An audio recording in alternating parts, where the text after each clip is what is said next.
ओम नमः सिद्धेभ्यः। नमो अर्यन्ताणं नमो सिद्धाणं नमो आयरीयाणं नमो अज्जायाणं नमो लोय सव्यसाहुणं। पंच परमेष्टि भगवान की जय। परम पूज्य आचार्य भगवंत गुरुवर विशुद्ध सागर जी मुनि महाराज की जय। परम पूज्य मुनि श्री सुप्रभ सागर जी महाराज की जय। तीन कम 9 करोड़ मुनिराजों की जय। अनंत विकल्प, अनंत संसार और उस अनंत संसार के अनंत दुखों से छूटने का मार्ग दिखला रहे हैं निर्ग्रंथ गुरु।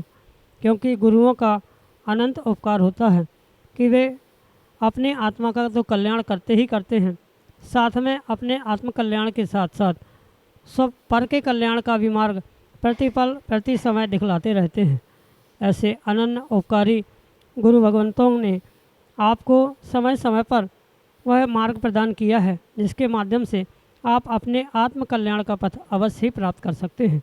उसी श्रृंखला में परम पूज्य आचार्य भगवंत गुरुवर विशुद्ध सागर जी महाराज की महती अनुकंपा एवं आशीर्वाद आपको प्राप्त हुआ कि उन्होंने उनके आशीर्वाद से, उन्हीं के सहयोग से परम पूज्य मुनि श्री सुप्रभ सागर जी महाराज द्वारा वह प्रश्ना नाम के स्वाध्याय के रूप में अनूठी विधा समीचीन विकल्पों का सम्यक समाधान आपको प्रदान किया गया है, जिसके माध्यम से आप अपने ही मन के विकल्प को समीचीनता प्रदान करते हुए गुरु तक पहुंचाने का पुरुषार्थ करते हैं और गुरु भगवंत आपको अपने मन के विकल्प का सम्यक रूप से समाधान सहज, सरल और सुगम भाषा में प्रदान करके निश्चित ही अंतरंग में एक अनूठी सुख शांति की अनुभूति कराने का पुरुषार्थ करते हैं।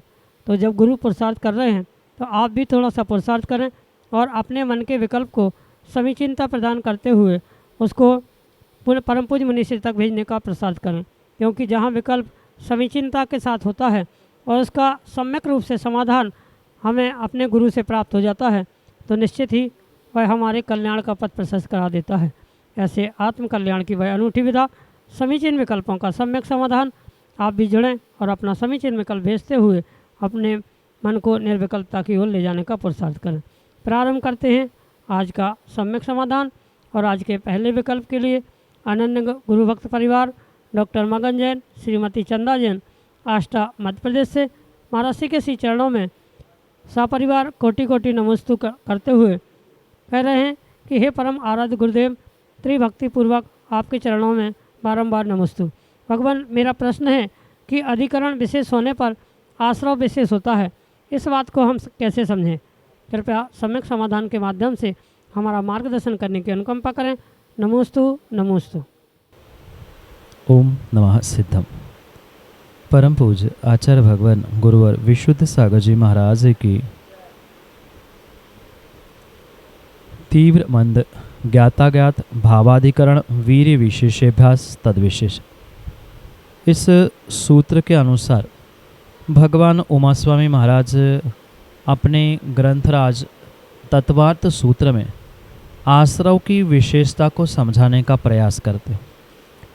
यहाँ मुख्यतः से अभिप्राय आचार्य भगवंत का यही है कि इन साधनों में जितनी विशेषता होगी उतने ही आश्रव में विशेषता को जीव प्राप्त कर लेते। जैसे जीव के भाव होते हैं, जैसा जीव का द्रव्य होता है, जैसे काल या भाव के साथ क्षेत्र हुआ करता है, वैसा ही आश्रव में कम अधिकपना स्वाभाविक रूप से देखने में आता है। ये तो आपको बहुत अच्छे से पता है कि प्रत्येक द्रव्य, क्षेत्र, काल और भाव का प्रभाव जीव पर या सभी द्रव्यों पर पड़ता है और उसी निमित्त नैमित्तिक संबंध को यहाँ विशेषता से समझाने के लिए इस सूत्र के माध्यम से ये साधन बताए हैं जो जीव के आश्रव के लिए तीव्र मंद आदि रूप से परिणत होता है। मतलब जो सूत्र कह रहा है तीव्र मंद ज्ञाता ज्ञात भाव और अधिकरण। तीव्र मंद जैसे भाव होंगे वैसा ही आश्रव होगा। तीव्र भाव है तो तीव्र आश्रव होगा, मंद भाव है तो मंद आश्रव होगा। जो ज्ञात अज्ञात कहा, जान के अनजाने में किया गया आश्रव भी विशेषता को देने वाला है। उसी प्रकार से अधिकरण जो कहा है उस अधिकरण का अभिप्राय ही यहाँ पर आचार्य भगवंत द्रव्य या साधन के रूप में स्वीकार करते हैं। तो द्रव्य दो प्रकार से सामान्य रूप से हम पहले से ही जानते हैं कि जीवम अजीवम द्रव्यम, दो ही मुख्य द्रव्य है, जीव द्रव्य और अजीव द्रव्य। इसलिए यहाँ जीवाधिकरण और अजीवाधिकरण दो अधिकरण समझाते हुए उन्हें साधन के रूप में या आश्रव के निमित्त के रूप में विशेषता से समझाने का प्रयास किया जाता है। पुनः अधिकरण शब्द को अगर हम शब्दार्थ रूप से समझे तो अधिकरण का अर्थ होता है आधार। किस आधार से जीव आश्रव को प्राप्त कर रहा है? तो जीव पहले तो द्रव्य से आश्रव कर रहा है, तो वो द्रव्य कौन सा है? स्वयं का जीव जीव द्रव्य है और अन्य कुछ साधनों का प्रयोग करते हुए अगर वो करता है तो अजीव द्रव्य के माध्यम से अजीव द्रव्य को आधार बनाते हुए अजीव द्रव्य का साधन बनाते हुए वहाँ वह आश्रव को प्राप्त करता है। इसलिए इन दोनों को ग्रहण करते हुए ये विशेषता समझनी होगी कि मात्र और मात्र जीव ही अधिकरण नहीं है, अपितु अजीव भी अधिकरण के रूप में ही स्वीकार किया जाता है। और उस जीव अजीव के निमित्त से होने वाली जो आश्रव की विशेषता है वह तत्त द्रव्यों की विशेषता से ही वहाँ समझने की आवश्यकता है। आजीवाधिकरण और जीवाधिकरण के निमित्त से जो अधिकरण कहा है उसमें जितनी विशेषता होगी, यानी जीव जितना विशेष सहनन वाला होगा उसको विशेष उतना आश्रव होगा। वह जीव जितने जान कर क्रियाओं को करता है उतना ही जान कर उसे विशेष आश्रव होगा। ऐसे ही यहाँ अधिकरण जितना विशेष, अधिकरण यानी आधार, चाहे वह जीव रूप हो चाहे अजीव रूप हो, चाहे वह जान के प्रयोग में ला रहा है अनजान में किया जा रहा है, वह उसमें उतनी ही विशेषता विशेष रूप से प्राप्त होती। जैसे अधिकरण में अगर हम सामान्य अधिकरण स्वीकार करते हैं, जो जीव जिसके पास मात्र एक ही बल है, यानी जो एकेंद्रीय जीव है, उसका द्रव्य, उसका सहनन, उसका जीवाधिकरण अल्प होने के कारण, कम होने के कारण, विशेषता उसमें कम होने के कारण एकेंद्रीय जीव कर्म का आश्रव कम करता है। उसकी अपेक्षा से दो इंद्रिय, उसके अपेक्षा से तीन इंद्रिय, उसके अपेक्षा से चार इंद्रिय, उसके अपेक्षा से पंचेंद्रिय, उसकी भी अपेक्षा से संगी पंचेंद्रिय जीवों के आश्रव की विशेषता विशेष कही, क्योंकि उनका जो अधिकरण यानी जीव रूपी साधन है, जीव रूपी आधार है, वह विशेष योग, मन आदि के निमित्तों से विशेषताओं को प्राप्त है। और उसमें जितनी विशेषता होगी उतना ही विशेष अधिकरण और विशेष अधिकरण के कारण से विशेष आश्रव होगा। ये जीवाधिकरण के साथ जैसा हमने समझा वैसे ही अजीवाधिकरण के साथ भी हमें विशेषता को समझना होगा।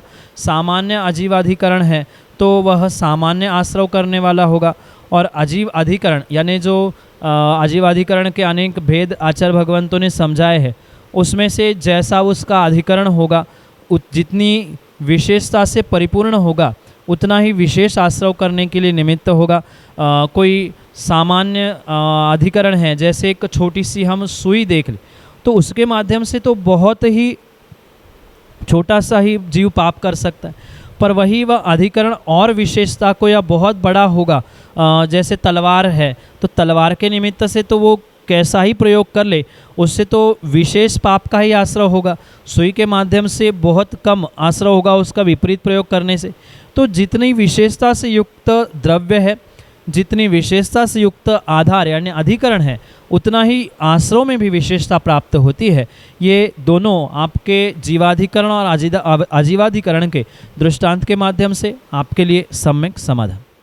आरा बिहार से श्रीमती आभा जैन, मानसी के श्री चरणों में बारंबार नमोस्तु निवेदित करते हुए अपना समीचीन प्रश्न रख रहे हैं कि महाराज श्री द्रव्यलिंगी और भावलिंगी मुनिराज से क्या तात्पर्य है। कृपया हमारे समीचीन विकल्प का सम्यक रूप से समाधान करने की अनुकंपा करें। नमोस्तु महाराज जी, नमोस्तु। आचार्यों ने मुनिराजों के आगम में बहुत सारे भेद कहे हैं। नाना प्रकार की अपेक्षाओं से उनका नाना प्रकार से वर्गीकरण करते हुए उन्हें अनेक विभागों में या अनेक प्रकार से उनके विविधता को प्रदर्शित करने का प्रयास किया। जहाँ उन मुनिराजों के मूल गुण के पालन के साथ साथ सम्यक दर्शन की सत्ता के साथ जो विशेषताओं का वर्णन किया जाता है, उस अपेक्षा से कथन करते हुए आचार्य भगवंत उन मुनिराजों को दो प्रकार से समझाते हैं, एक द्रव्यलिंग और एक भावलिंग। तो द्रव्यलिंग भी और भावलिंग को भी समझने के लिए आचार्य भगवंतों ने अनेक अपेक्षाएं प्रदर्शित की है। मुख्य अपेक्षा यहाँ इन दोनों भेदों के पीछे यही है कि जो मुनिराज 28 मूल गुणों के पालन करते हुए सम्यक दर्शन का प्रयास करते हैं या सम्यक दर्शन के साथ 28 मूल गुणों को धारण करते हैं, वह भावलिंगी मुनिराज कहला जाते हैं। और जो सम्यक दर्शन के अभाव में मात्र भेष धारण करते हुए 28 मूल गुणों का निरतिचार पालन करते हैं, किसी प्रकार से चारित्र में भी उनके दोष नहीं लगते, पर उनके सम्यक दर्शन का पूर्ण रूप से अभाव होता है, ऐसे मुनिराजों को द्रव्यलिंग कहा जाता है। दूसरी अपेक्षा से द्रव्यलिंग को समझाते हुए आचार्य भगवान कहते हैं कि जो सम्यक दर्शन से कथनचित किंचित युक्त है, पर ऐसे क्षयोक्षमिक सम्यक दर्शन जो सदोष होने पर भी जिनके महाव्रत आदि चारित्र में पूर्ण रूप से हमेशा ही दोष लगता रहता है, ऐसे भी मुनिराजों को किसी अपेक्षा से द्रव्यलिंगी कहा जाता है। और इन सम्यक दर्शन की मुख्यता से जो ये भेद का वर्णन आगम ग्रंथों में किया है, उसे वर्तमान, भूत और भविष्य की अपेक्षा से, यानी तीनों कालों की अपेक्षा से समझना होगा। पुनः भावलिंगी मुनिराजों के भी बहुत सारे भेद आचार्य भगवंतों ने किए हैं। जैसे तत्वार्थ सूत्र का सूत्र आपने पढ़ा होगा, सुना होगा कि पुलाक, बकुश, कुशील, निर्ग्रंथ, स्नातका, निर्ग्रंथा, ये भावलिंगी मुनिराजों के ही भेद स्वीकार किए जाते हैं। तो ये स्पष्ट समझना, जहाँ मात्र द्रव्य भेष है, आकार है, दिगंबर मुद्रा है, पिछी कमंडल है, पर धर्म के प्रति, कर्म निर्जरा के प्रति या सच्चे देवशास्त्र गुरु के प्रति कोई भी श्रद्धान नहीं है। ये भेष मैंने किस लिए धारण किया है, भेष धारण करने का उद्देश्य क्या है, कर्मों की निर्जरा कैसी होती है आदि, जिनको कोई विकल्प नहीं है, मात्र धम्मम भोग निमित्तम णच कम खौण निमित्तम, यानी धर्म भी धारण किया, धर्म का भेष भी धारण किया, वह मात्र अपनी पर्याय अच्छे से निकल जाए, बहुत अच्छी प्रशंसा मिले, भोग के साधन मिले, लोग वाहवाह करे आदि भावों के साथ जो दिगंबर भेष, पिछी कमंडल धारण करता है, ऐसे उन द्रव्यलिंगी मुनिराज की श्रेणी में आने वाले जीवों का व्याख्यान आगम ग्रंथों से प्राप्त होता है। या ऐसा कह दो, जिनके पास किंचित भी किसी भी प्रकार से धर्म के प्रति, अपने दिगंबर भेष के प्रति, सच्चे देवशास्त्र गुरु के प्रति किंचित भी श्रद्धान नहीं है, ऐसे सम्यक दर्शन से रहित निर्ग्रंथ अवस्था प्राप्त मुनिराजों को द्रव्यलिंगी कहा जाता है।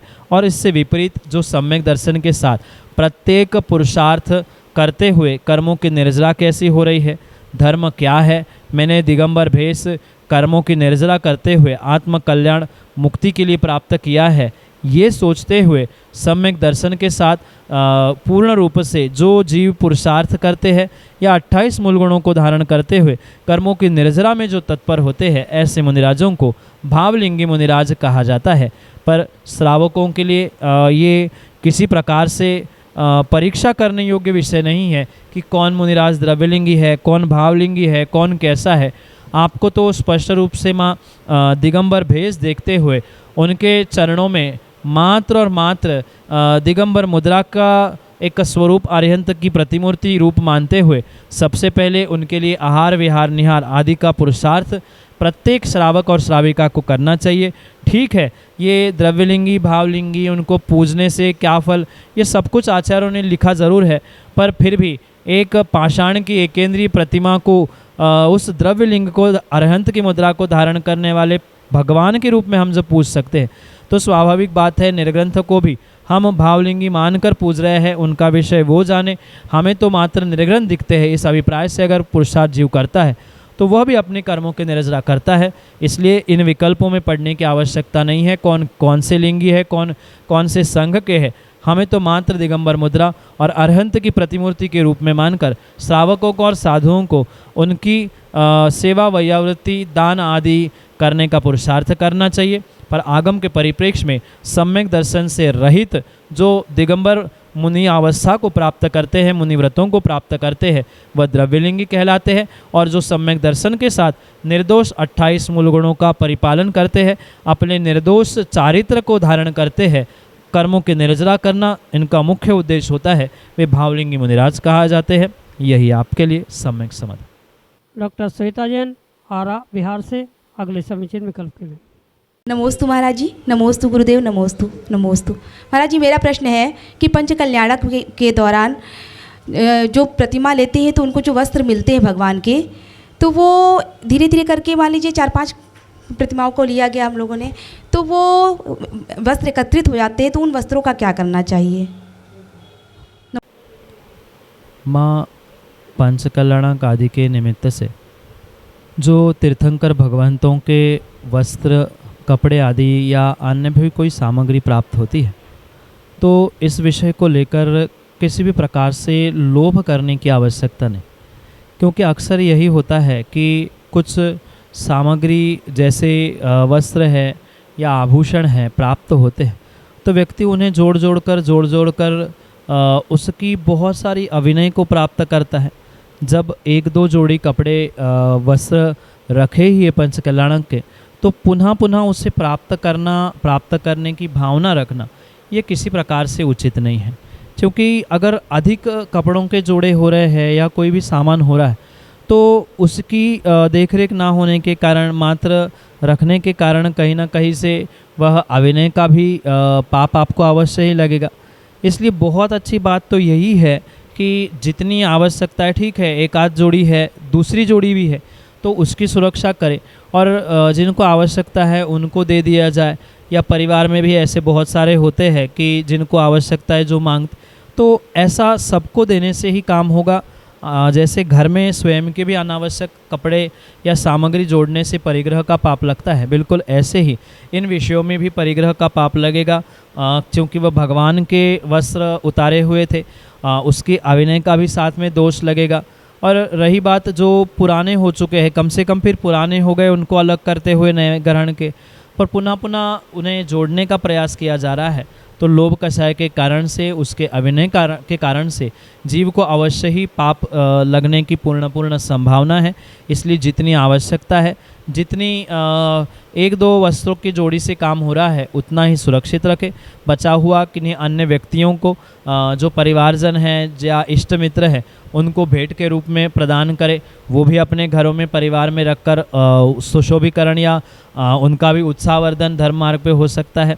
इसलिए आवश्यकता हो तो ही उन जोड़ों को, कपड़ों को पुनः पुनः ले, अन्यथा जितना है प्राप्त है वही पर्याप्त मानते हुए उसकी सेवा व्यवस्था करें। जो पुराने हो चुके हैं उन्हें नदी आदि में प्रवाहित करते हुए उसके अभिनय आदि से बचने का प्रयास करें। यही आपके लिए सम्यक समझ। अगले समीचीन विकल्प के लिए आरा बिहार से श्रीमती छवि जैन हमारे सामने। नमोस्तु गुरुवर। महाराज जी, हमारा प्रश्न है कि आदिनाथ भगवान स्वयं तो तीर्थंकर हुए, लेकिन वो जब तक तीर्थंकर नहीं थे तो उस समय तक वो किनकी आराधना या किनकी पूजा करते थे? नमोस्तु महाराज। इस युग के प्रथम तीर्थंकर आदिनाथ भगवान जब पूर्व अवस्था में थे, अर्थात श्रावक अवस्था में, महाराज अवस्था में, उन्हें किसी प्रकार से किन्हीं तीर्थंकर भगवंतों की, अरिहंतों की पूजा करने की आवश्यकता नहीं होती। और इसी कारण से वे ऋषभदेव भगवान, आदिनाथ भगवान किन्हीं तीर्थंकरों की आचार उपाध्याय, साधु की पूजा, वंदना, भक्ति या अन्य कोई पुरुषार्थ नहीं करते, क्योंकि तीर्थंकर भगवंतों का ये नियोग हुआ करता है कि तीर्थंकर भगवान मात्र और मात्र सिद्धों की ही आराधना करते। वे नमोकार मंत्र का भी उच्चारण नहीं करते, क्योंकि वे स्वयंभू कहलाते हैं। वे सिद्धों को ही अपना गुरु मानते हुए नमः सिद्धेभ्यः आदि मंत्रों का ही प्रयोग करते। जिन मंत्रों में ओम है, उन ओंकारमयी शब्दों का या ओंकारमयी पदों का भी वो प्रयोग इसलिए नहीं करते क्योंकि वो पंचपरमेष्ठी के वाचक है। और तीर्थंकर भगवान सभी केवली भगवंतों में महान है, श्रेष्ठ है और स्वयंभू होते हैं, धर्म तीर्थ को चलाते हैं, उनका नियोग पुण्य का विशेष होता है।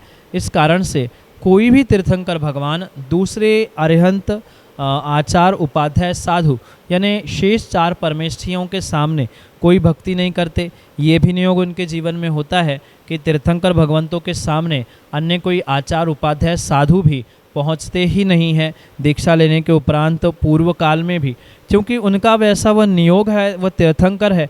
और तीर्थंकर होने के कारण से ऋषभदेव तीर्थंकर भगवान को भी पहले तीर्थंकर होने के बावजूद भी किसी प्रकार से किसी अन्य तीर्थंकर की पूजा करने की आवश्यकता नहीं पड़ी।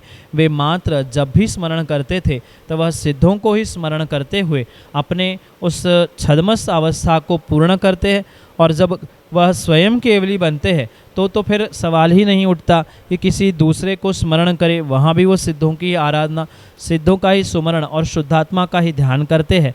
भले ही उपचार से वे अन्य स्थानों को प्राप्त करते हैं, मतलब श्रावक अवस्थाओं में भी अन्यत्र गमन करते हैं, अन्य राज्यों में भी पहुँचते हैं, पर उनका इतना तीव्र पुण्य और उतना पुण्य का नियोग हुआ करता है कि अन्य कहीं भी किसी परमेष्ठी के साथ उनका साक्षात्कार नहीं होता। उन सिद्धों को ही अपने आराध्य, अपने इष्ट, अपने आदर्श मानते हुए सिद्ध जैसे बनने का ही पुरुषार्थ तीर्थंकर करते हैं, क्योंकि उनके पुण्य का, कर्मों का नियोग ही ऐसा हुआ करता है। यही आपके लिए सम्यक समाधान।